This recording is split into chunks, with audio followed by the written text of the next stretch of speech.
This is the Tom Bigby Tales, and I'm your host, Shannon Evans. I write about a small town in northeast Mississippi called Columbus. Sometimes I write about the rest of the state. This is episode 11 in the comprehensive investigative project I've been doing on the Columbus Housing Authority and some of its improprieties or at least questionable practices. This episode exposes deep-seated governance challenges within the Columbus Housing Authority and reveals a complex network of potential systemic failures that compromises its organizational integrity, financial accountability, and of course public trust. I'm going to uncover a peculiar board member who appears to be a longstanding fixture in the organization, who was appointed under a previous mayor's administration. Early in that administration's career, the woman's name is Greta Gardner, and she seems to occupy a unique position, signing critical documents for both the Housing Authority and a related nonprofit, yet she remains mysteriously inaccessible. So, who is Greta Gardner, and what role does she play in the Columbus Housing Authority and in its attached nonprofit? And why does she seem to be a perpetual board member, but yet you have no way of contacting her? Let's start with a profile of Miss Gardner. She was appointed approximately 2015 during Mayor Robert Smith's administration, so she's been there at least 8 years, if not longer. Her engagement board minutes is minimal to non-existent, meaning she doesn't make proposals, she doesn't do anything except for vote. She does not appear to attend training sessions anymore, and yet she has a high volume of critical document endorsements in her history with the organization. She's a really interesting character because it's not really clear, is she a passive board member or is she a strategic placeholder? Let's explore that a little bit further. First of all, she does not have an email contact, and she's not on any of the email trains with the Columbus Housing Authority, yet she sits on the board. So how does she stay abreast of the meetings? How does she prepare for the meetings ahead of time? How does she work on the two boards, both the nonprofit and the Columbus Housing Authority board, and yet seems to sign so many important documents for both places, yet she's inaccessible by email? Why is she so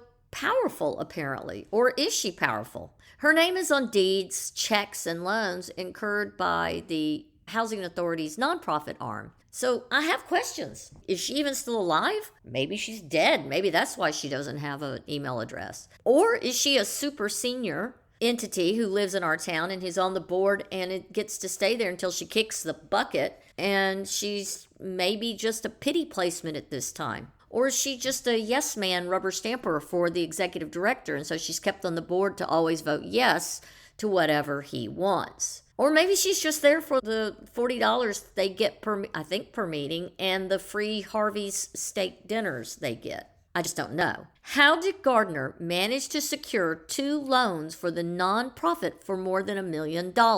More importantly, where did the money come from to pay that $2 million and some change? Where did the money come from to pay back both those $1 million plus loans? Where is that paper trail? I do see some more future FOIA requests related to anything Ms. Gardner has ever signed, approved, or signed a check for. But let's look at this. First of all, there's $3 million in land and assets that are attached to the nonprofit arm of the Columbus Housing Authority. And that nonprofit has not filed a tax return since the previous executive director of both boards left. So there are no 990s since 2022. Has either the Columbus Housing Authority or this nonprofit had an actual audit in the last 2 or 3 years? These unexplained multi-million-dollar asset transactions that the nonprofit seems to be in the business of buying up land and sometimes building houses with the former J5 partner Antoine Richardson's construction company. Money's changing hands. Buildings are being built. Perhaps those houses are rented. I'm not sure. I think they're part of a HUD program that has since failed. And now the Columbus Housing Authority rents out those houses to families in public housing that qualify. But yet, it's my understanding that after so many years, the families, if they built up their credit, would be able to own those homes. Has that happened? Will that happen? We don't know, because there's not any documentation that's discussed or updated that I can find so far. But let's get back to those loan transaction anomalies. They are undocumented loan originations. There's an unclear repayment structure that I can find in the meeting minutes, and there's very limited financial audit trails. So that just makes me a little curious and makes me question the approximately $3.2 million worth of financial transactions. The audit trail makes me think that there's more to this. Now, while I'm seeing multiple financial red flags, the nonprofit with over $3 million in assets, while it hasn't filed a tax return since the previous administrator's departure, and the multi-million-dollar loans are secured without clear documentation trail, is there a connection of this and Rusty Walker? I've spoken of Rusty Walker before. He is the nebulous contracted advisor that the Columbus Housing Authority and the nonprofit use to help them navigate HUD, allegedly. And they pay him $4,295 a month. So, what is Greta's connection to Rusty Walker? It's not clear, and it will take more research and more FOIAs to address that. But since we're talking about Rusty, I want to revisit the first batch of emails related to the truck. And no, Greta's not attached to those because remember, she doesn't have an email. So how does Greta stay abreast of these developments?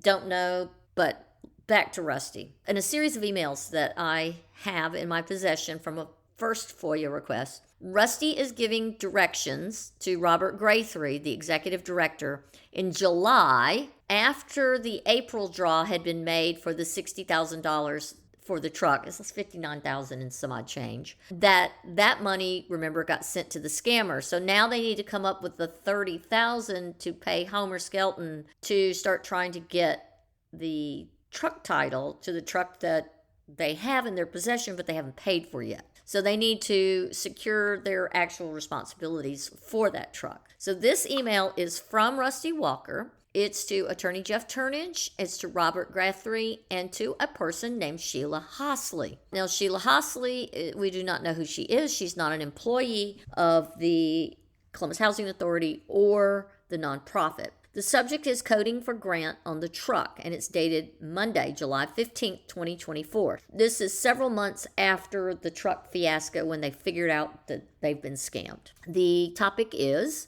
Homer Skelton Ford CFP coding. We need to get this out of CFP. I think a JV can handle it, but we can't do it until we spend more money out of the CFP. So there is something there we can show it was alternatively spent on. Talk soon, and then that's signed by Rusty. Guthrie then responds to Rusty Walker, Jeff Turnage, and to the non-employee Sheila Hossley. Coding for grant on truck. This will be the next day, Tuesday, July 16th, 2024 at 7:51 in the morning. No problem. I will get with Sheila on revising the draw. Thanks. Sent from my iPad. Now, what is CFP? What is a JV? Why is Sheila Hossley with a non-professional address and not an employee of the CHA, the Columbus Housing Authority, revising the draw?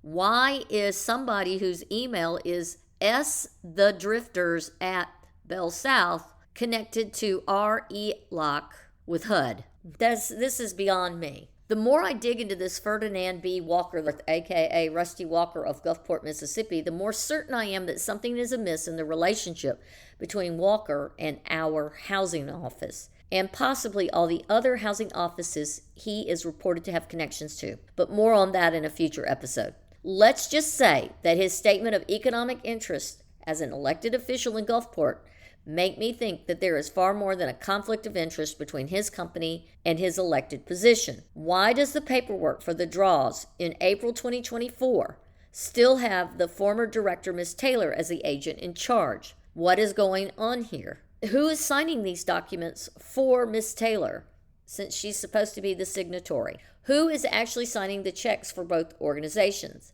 It is supposed to be two signatures. So now I'm going to talk about the red flags, which leads me to the board and how it votes. Board meetings show no dissenting votes. There's complete lack of property inspections. They have minimal resident engagement, and they never look at an invoice before they pay a bill. The data suggests This is a rubber stamp governance model. When was the last time board members actually walked the properties, spoke with the residents, understood the lived experiences of those they're meant to serve? I've had people who live there tell me that they describe the director as disconnected.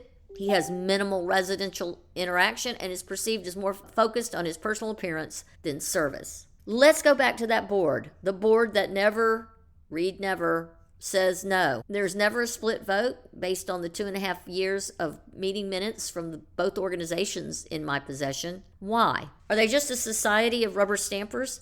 Why has the board never questioned any of the alleged work they signed the checks for? Has the current board walked any of the properties and talked to any of the residents? Do they even know what the facilities look like inside? Do they even know their residents? I've already been told that Mr. Graythree never visits. He certainly is not known like his predecessor, who was constantly on the properties and knew the residents by name. She is said to have made the residents feel like they mattered and were heard, where Mr. Graythree is said to be a ghost director who only walks around the office, quote, in his fancy pants and $200 shoes, driving a, quote, right expensive Mercedes. Not a good look in a service-related industry to those who are the most fragile financially in our community. I'm issuing a direct challenge to the current leadership. Walk the properties, meet the residents, join me, and talk with the people who live there. As a matter of fact, I invite Mayor Gaskin and all the city council members to join me on these walks. These are some of the most fragile members of our community,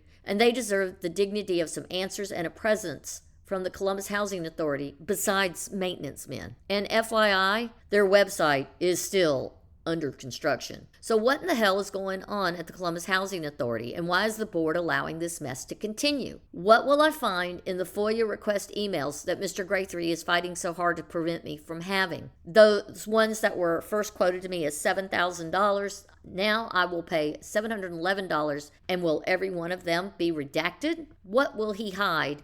Emails? I'm sure there will be some things he'll just blatantly omit or forget. Will he include the attachments or omit those like he did on the first FOIA request? Why does this get worse and worse the more I dig? There needs to be a call for transparency. They need to have a comprehensive financial audit. They need to have a resident engagement protocol and impact assessment. They need public accountability mechanisms. They need an external governance review that is free and independent of any input from Rusty Walker or Robert Graythree or even the attorney. It needs to be truly an independent review. They need to have a comprehensive transaction review forensic financial audit from an external auditor hired with no connection to Mr. Graythree, the board's attorney, and most especially no connection to Mr. Walker. Look, this isn't about one housing authority. It's about the fundamental promise of public service. Transparency, accountability, and a community that genuinely cares. Until next time, this is the Tom Bigby Tales, and I'm Shannon Evans.